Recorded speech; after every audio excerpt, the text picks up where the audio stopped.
Good evening, everybody. Thank you so much for making the time to join our open studio. Before we get started, we're recording. So as people were entering, I went ahead and changed everybody's names to initials. And I love that all your cameras are off in case you are not wanting to be on video. But I'm so glad that you made time on a Wednesday afternoon, evening. I'm in Chicago, so it's a little later here. I know we have some of you joining from the West Coast, so it's so nice to have all of you here. So we are rolling out Open Studio. So every month we're going to be featuring a different topic with one of our team members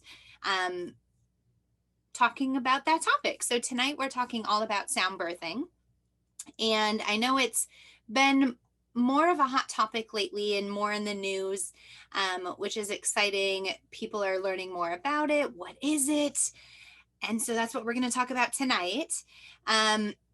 So I'm sure we have a mix. I know when I was looking through the registration, there was a mix of some maybe expectant parents, some other professionals, some community members where I'm not exactly sure where you fall. So all of us are very glad to have you.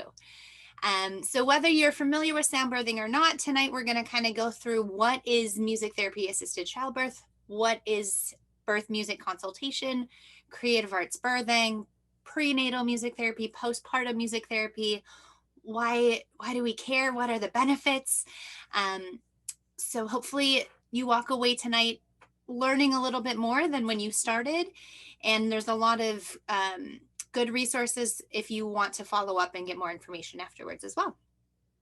So, sound birthing 101. So, sound birthing music is a method that uses carefully designed music programs to create a birth experience that is calm, safe, and supportive for the mother and child. And let me get my PowerPoint back here. There we go. There it is. Okay, so this is basically what I just read.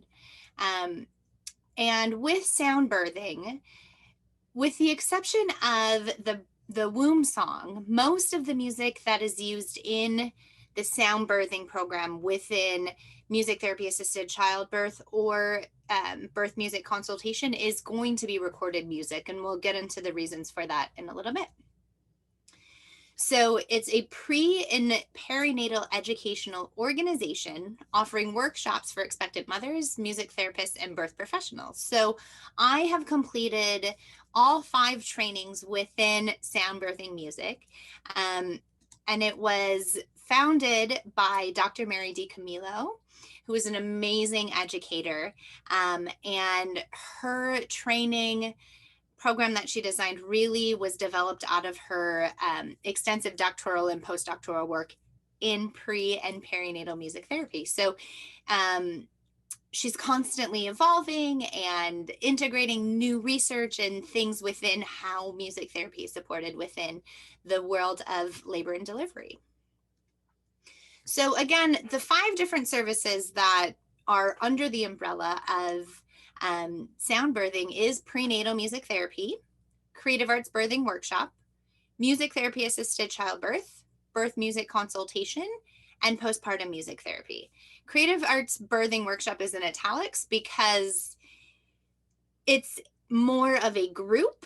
And right now with COVID, it's a little trickier to get that going, but I'll kind of explain a little bit what that is as well.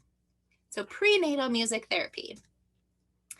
So the idea with prenatal music therapy is that expectant mother, any phase within that pregnancy, wanting a little bit more connection and bonding with the baby.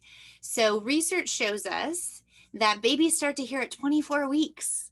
So music therapy can support the natural developmental milestones during pregnancy, increase opportunities for the baby to communicate and respond to the mother and learn in utero.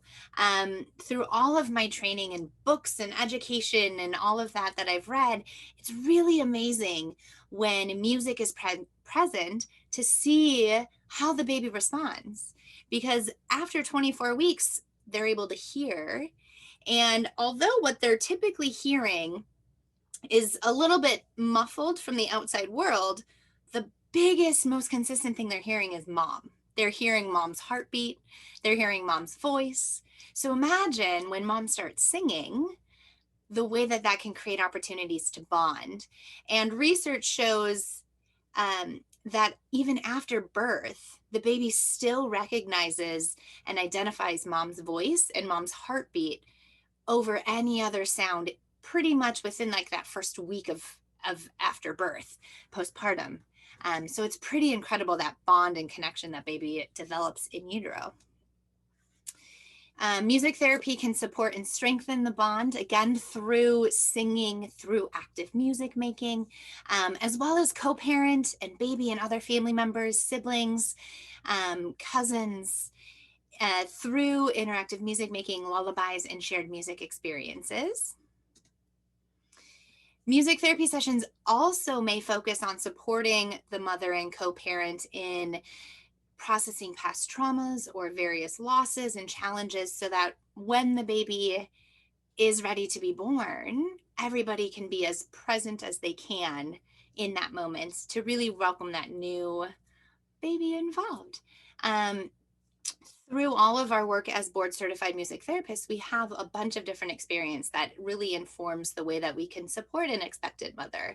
And again, there is so much research that shows that babies actually respond and may experience events that mom is experiencing. So being able to support what mom is experiencing during the pregnancy will only help support baby as well. And then obviously pregnancy leads to birth, we hope, and prenatal music therapy strengthens the bond, attachment, trust, and relationship between baby and parents, which support the birthing process. Because as much as we say and we try to prepare mom, baby also has to be prepared and ready to be born. I'm sure we've all had that experience of mom is ready, mom is ready, mom is ready, but baby isn't. So by working on that pre-birth relationship and bond and trust, and mom's ability to respond and read baby's cues in utero, that just strengthens that bond, which will help a smoother, more easy, hopefully an easier birth experience for both mom and baby.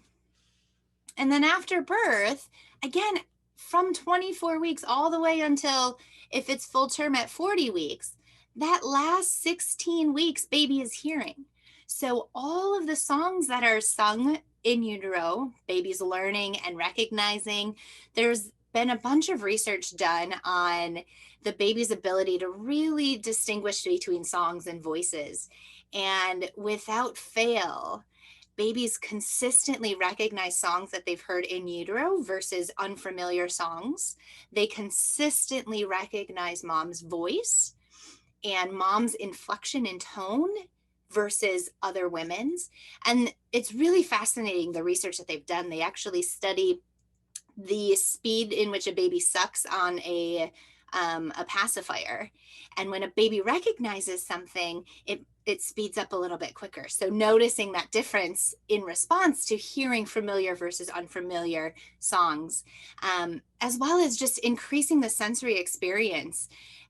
When a baby is born, if they've been exposed to music purposely throughout that pregnancy, their senses tend to be a little bit more adapted and able to respond to their new environment. So the benefits of introducing music prenatally also translate into helping with sleep, feeding, and transition. So a big part of preparing for the birth experience is having those nightly routines and having that association of certain songs represent a calm and relaxed state for mom and for baby. So when you're in the experience of labor and delivery and using those same familiar songs, your body is already practiced being in that calm, relaxed state. So research shows calm, relaxed mom, calm, relaxed baby, the quicker the labor tends to go, the easier on mom and baby it tends to go, and the stronger the bond is. So Creative Arts Birthing Workshop is basically there's a typo right there. It's an 8-week program.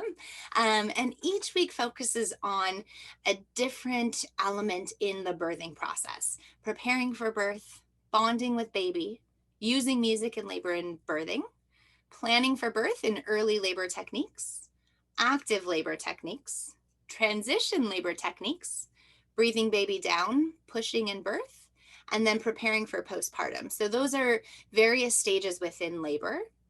And each class uses the creative arts. So there's different classes that focus on movement, different classes that focus on vocalizing and toning, art and drawing mandalas, and imagery and relaxation techniques. And it's meant to be parent and co-parent to work together to really start integrating the birth music plan within prepping, but then also to just strengthen that relationship between parent and co-parent, or parent and birth partner, and integrating the baby within that whole process.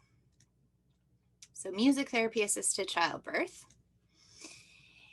Research, I'm a big fan of research when I can incorporate it. So research shows that music in labor helps support breathing, induces a calm, relaxing state, facilitates movement and position change, enhances comfort, evokes imagery, builds energy, creates or changes a mood, helps to express feelings, fills the space with pleasant sound, making it feel safe, helps you to pass the time, reminds you of pleasant memories, enhances connection with baby and connection with birth partner, helps you let go, and makes birth a beautiful, enjoyable place and experience.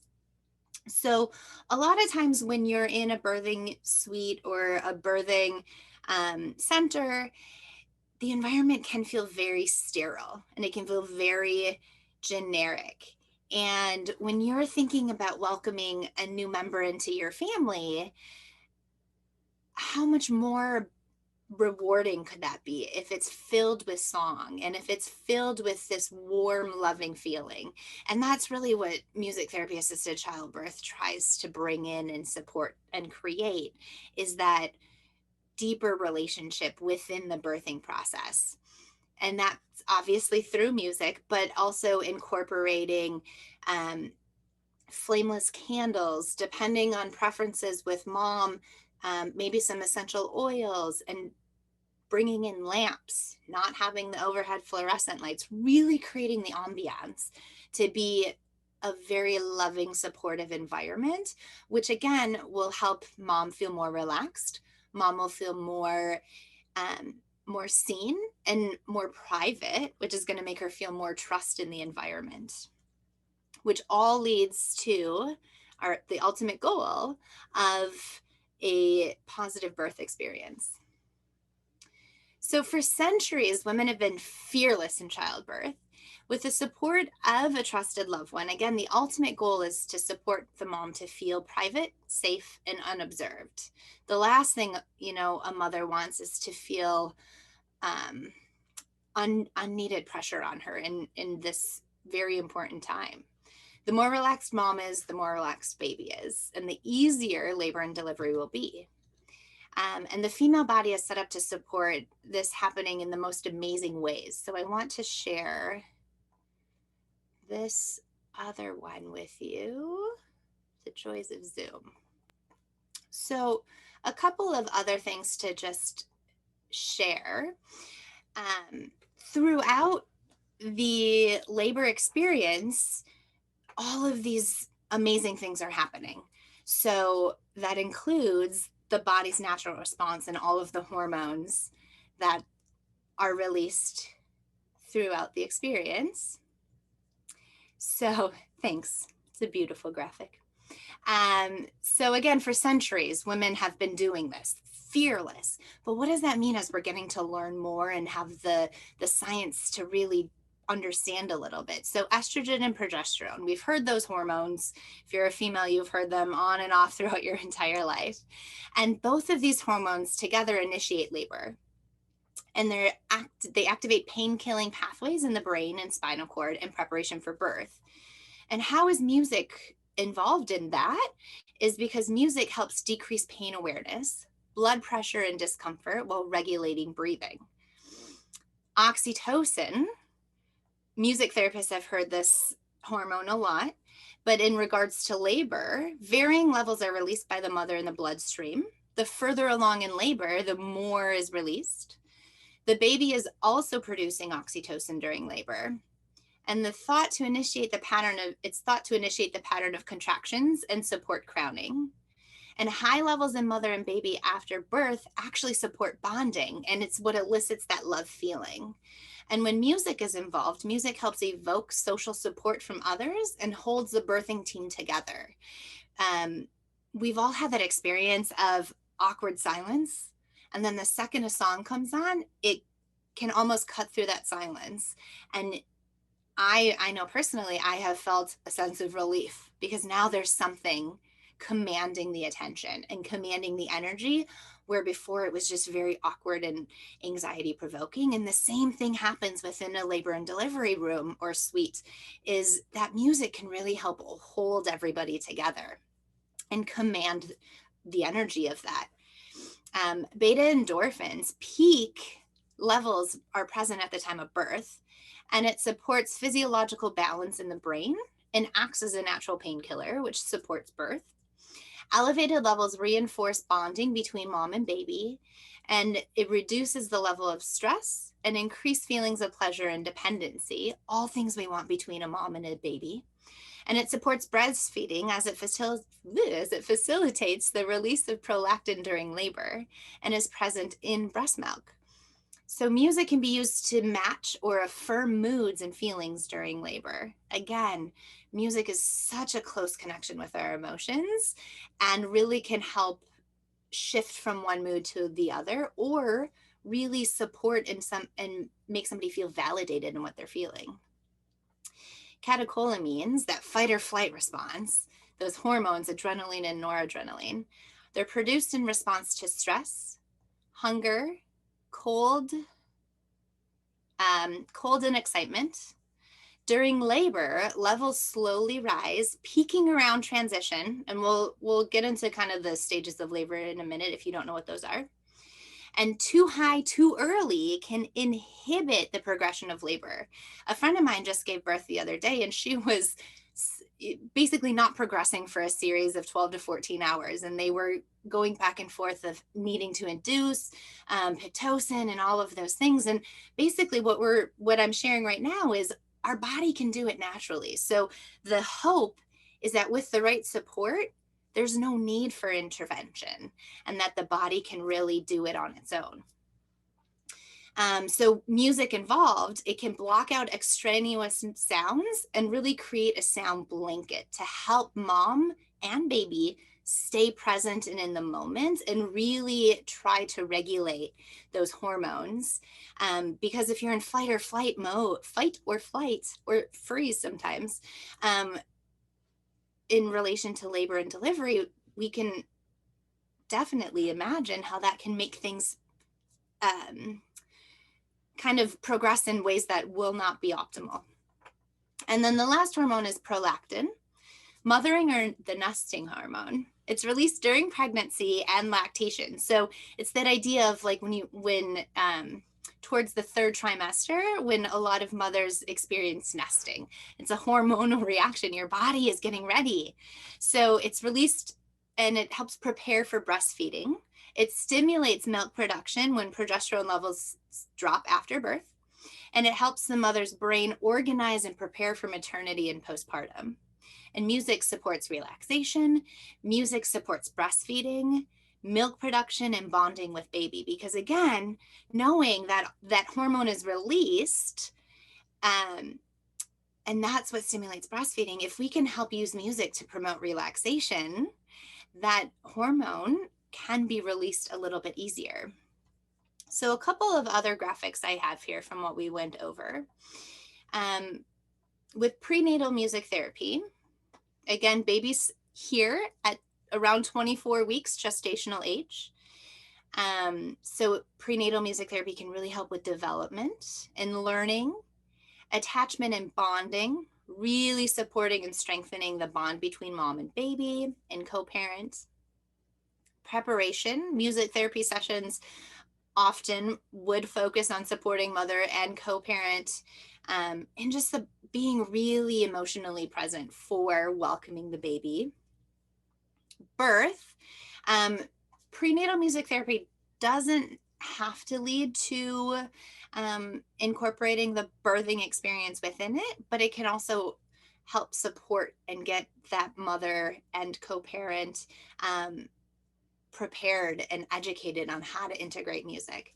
And then after birth, songs that we were using or that were used prenatally, the baby's going to know. So then mom is already going to have those tools and that use of song with bonding with baby in utero. And now we already know how to use those songs. So now we're bonding with baby in the world, able to hold baby and connect and bond that way.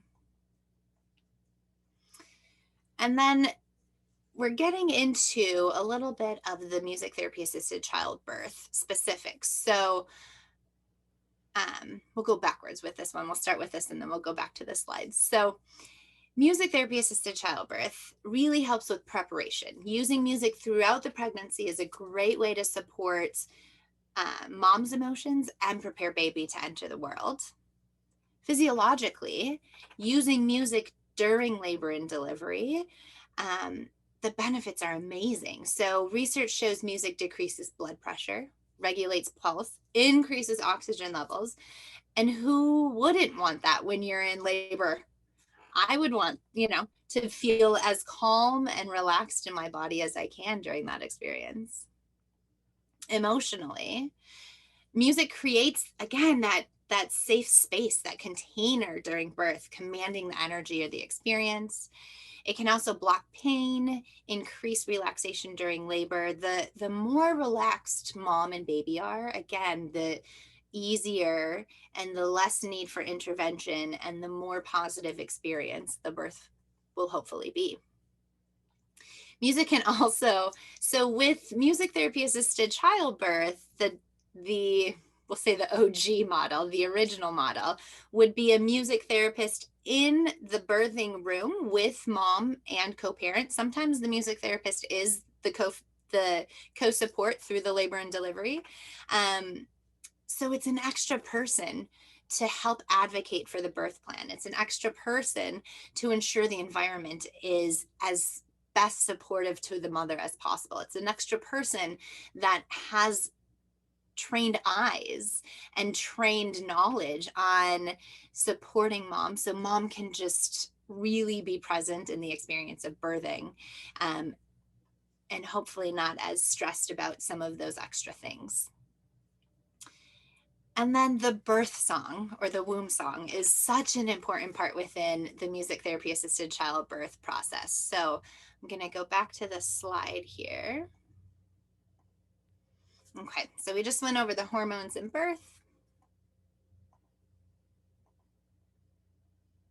Did it skip? No, okay.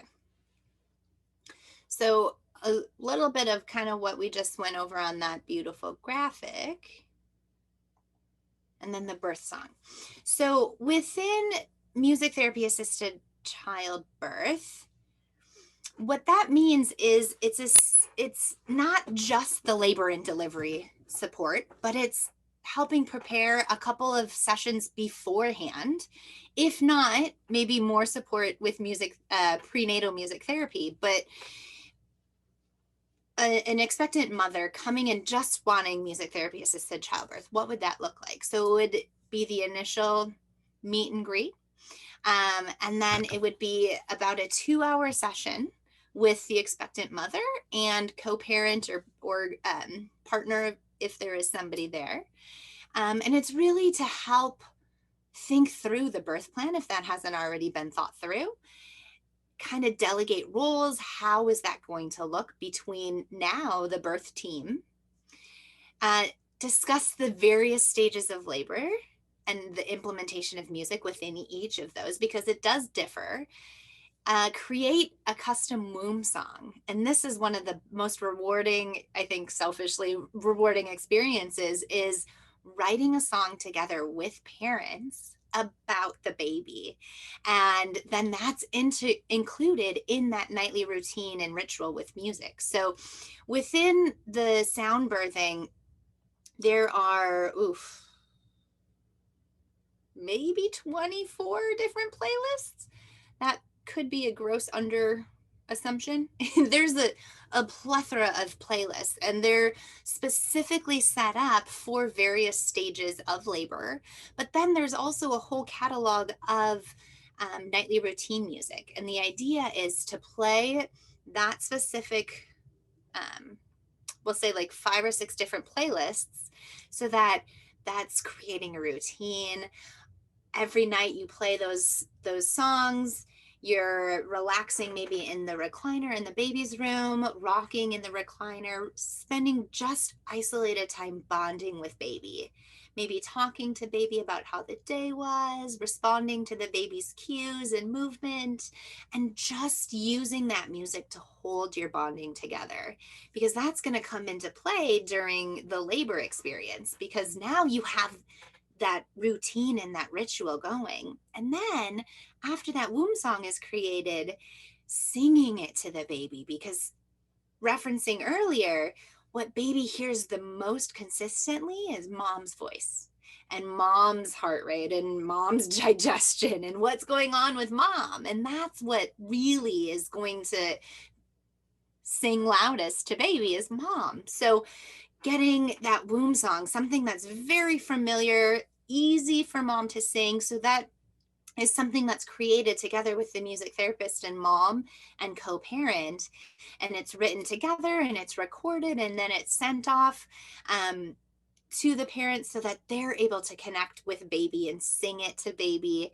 And I've heard from a few mothers who have used the womb song that as their children got older, into 2 and 3 and 4 years old, when tantrums start happening and emotions get bigger and the spectrum of what they're feeling is even wider, they still use the womb song as a consistent tool to calm their now toddler down, because it's basically wired into that baby of the womb song represents trust, and it represents something safe and something calm.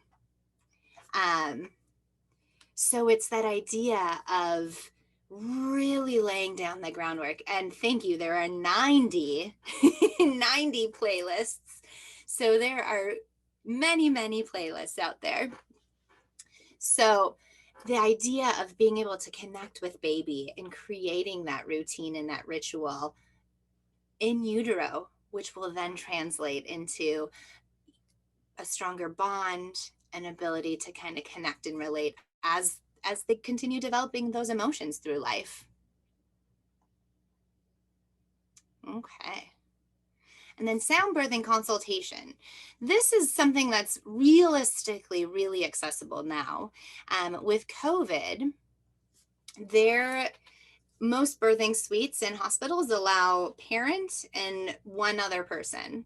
And my friend who just gave birth the other weekend, her birthing partner, her spouse, basically created a cooler full of pre-made meals, lemonade, and a couple of her preferred beverages, and champagne for after the baby was born. And that was it. They weren't able to leave the room once they were admitted. So how would a music therapist be able to support that form of restrictions at the hospital, we'll say, or the birthing center? And there's obviously telehealth, but again, wanting to respect the experience, sound birthing consultation may be a more realistic option for those families. So it's a little bit different because it's all remote, virtual, how we're connecting now. So it's that initial meeting, And it's a couple of packages, like it could be one session, it could be 4 sessions, but it's still integrating the education, the stages of labor, the implementation of music during those various stages, creating that very important womb song, that education about the nightly routine and how to integrate music right now in that pregnancy. And then the postpartum follow-up, which I forgot to mention is also a part of the traditional music therapy assisted childbirth, is really connecting afterwards and debriefing and being able to share and reflect about the experience with somebody who was invested in the journey beforehand. Because it's such a unique personal experience, and to be able to share that with somebody who's just as invested is very, very rewarding and powerful. So another fun graphic, I know I've been referencing the stages of labor. So if you are not familiar with them, let me show you. So this is a fun little graphic that I put together, more for sound birthing consultation. So when the music therapist is not there and that co-parent or birth partner is now in charge of using the music, and how does that look? So the 6 stages of labor, we'll say, early labor, which is the longest phase. That's typically for the first mom or for first pregnancy, the excitement of, oh, it's happening, it's happening. For a mom where it's maybe the second or third or fourth, or I heard last night somebody was talking about having had 14 babies. So, maybe the early stage of labor is not as exciting for them. But that's the longest phase where you start to have mild surges, AKA contractions. And they're 10 to 20 minutes apart. It's all exciting. It's happening. The baby's coming. Yay. So within all of those playlists, it would be songs mom enjoys, positive. It could be relaxing. It's really kind of what mom's in the mood for. And so this last column, again, thinking it's going to be co-parent or birth partner, how does that look? What can they do? So let's dance, let's move, let's connect, let's share in the excitement, because your life is about to change. So then after that early labor, then it becomes active labor. Those contractions or surges become much more consistent. And now the music starts to change a little bit. It's a little bit more calm. We're focusing a little more inward, using the birth ball, really connecting with the breath. Then transition, which is a pretty, and now we've gone from yay to, okay, now it's like, oh, now it's real. It's happening. So that transition is about 1 to 3 hours on average. Contractions are very regular now, 1 to 2 minutes. So now we're really wanting to go inward and really focusing on using some imagery, having a calm presence, gentle supports with, maybe some ice chips, and just really reaffirming and being there with that emotional support. And then the actual birth, there's specific beautiful music playlists specifically breathing baby down. And then after the baby is born and during that actual crowning, if timing allows, some birth music. And then postpartum, that skin to skin contact and bonding and the first feeding. And there's specific bonding playlist if it's a boy and bonding playlist if it's a girl. And even incorporating some personal playlists and song preferences in that too. And that's when the womb song would be sung within typically like that first hour after the baby is born. Is now this baby's heard mom and heard co-parent and birth partner and whomever else singing to them the entire however long at that during the pregnancy. Now you get to share it with them out of the womb and in the real world. And then after that, it's time to rest. That was a big, exciting thing. So now it's time to rest. Enjoy the support that you have with everybody being so excited, using some meditation music, some lullabies, and just really relishing in what just happened and how exciting that is. Where did my PowerPoint go? There it is. Too many windows. Okay.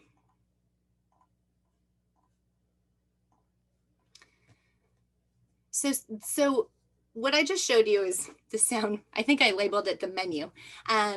So that's basically what the co-parent would be having at their access and their resource to be able to view as a reference if they needed,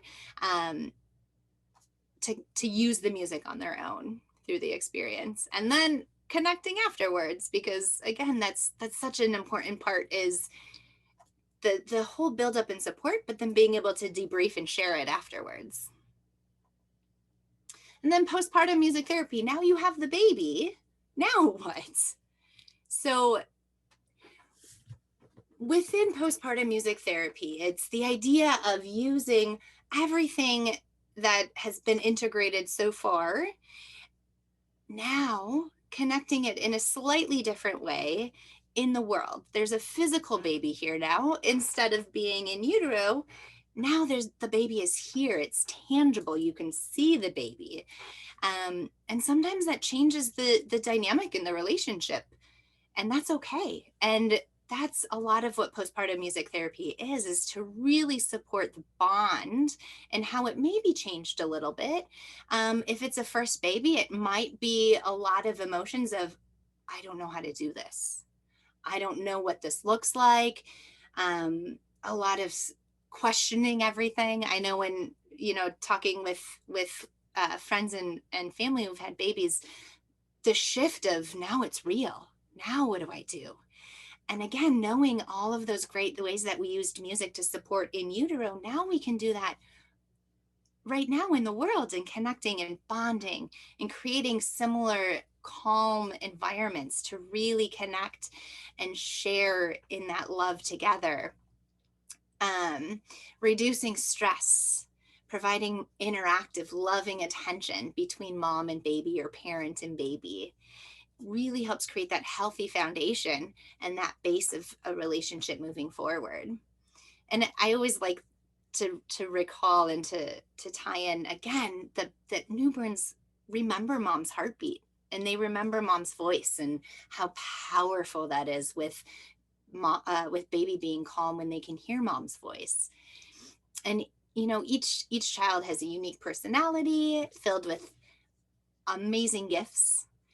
Whichever way you look at it, they are gifts. And postpartum music therapy can really kind of help organize mom to find quiet time to connect with child. I know now your routine is upside down. There's so much going on. And how do you find time to just sometimes be there? Because now, you have bottles in the sink, you have laundry in the washer, dryer, and you have the floor that hasn't been vacuumed. So sometimes having a postpartum music therapy is a way to just organize schedule and have that half hour, 45 minutes just on bonding and connecting.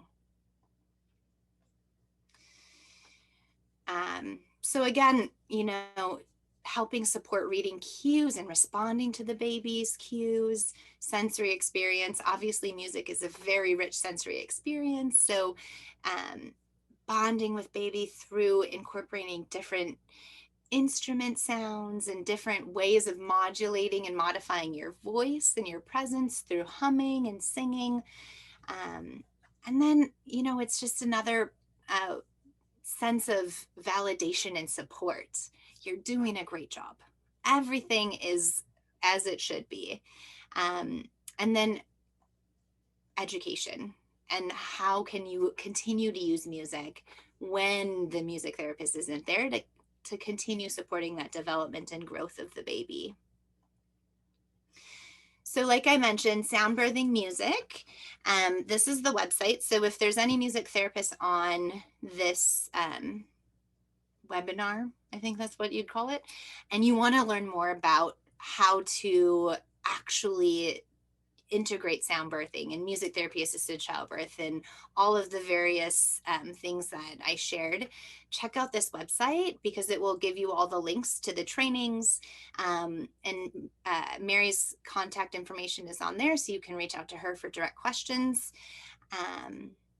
And then just about who we are, harmonic changes, and Instagram, Facebook, Twitter, a fun, what is it, a QR code? So if you snap it with your phone, it'll show all the good things. And our email, phone number, and website. So I'm going to stop sharing. Okay. So we had a question, and it's so interesting now because with initials, I normally like to address people by name, but it's okay. So is sound birthing similar to hypnobirthing? I think ultimately there are some similarities in that hypnobirthing focuses on relaxation, but I don't have a lot of, obviously, any training in hypnobirthing, but I think kind of like the overarching idea is similar, but a friend of mine actually birthed her first child using hypnobirthing, and oof, it was like a 48-hour experience. It was just going to be a difficult labor for her regardless. But she was sharing that there wasn't any music involved in her hypnobirth experience. So I can't really talk too much about the specifics of that. So I would encourage you to do a little research on your own and see if you can find more information that might answer a little more about specifics of hypnobirthing. So if there's any other questions, feel free to type them in the chat. Otherwise, I hope that this was helpful and informative.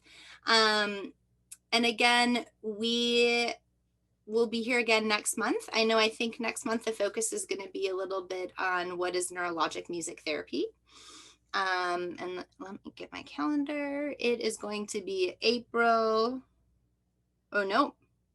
March. I'm jumping ahead too quickly. March 31st. Yes, thank you. March 31st at, again, 7 p.m. Central Time, 5 p.m. Pacific Time. This was recorded as well, so if you know of anybody that maybe wants to catch it on the recording side, they can email us and we can figure out how to get that link to them. Otherwise, I hope everybody is staying safe and healthy, and happy Wednesday. Thank you all so much for carving out a little time in your week and joining us.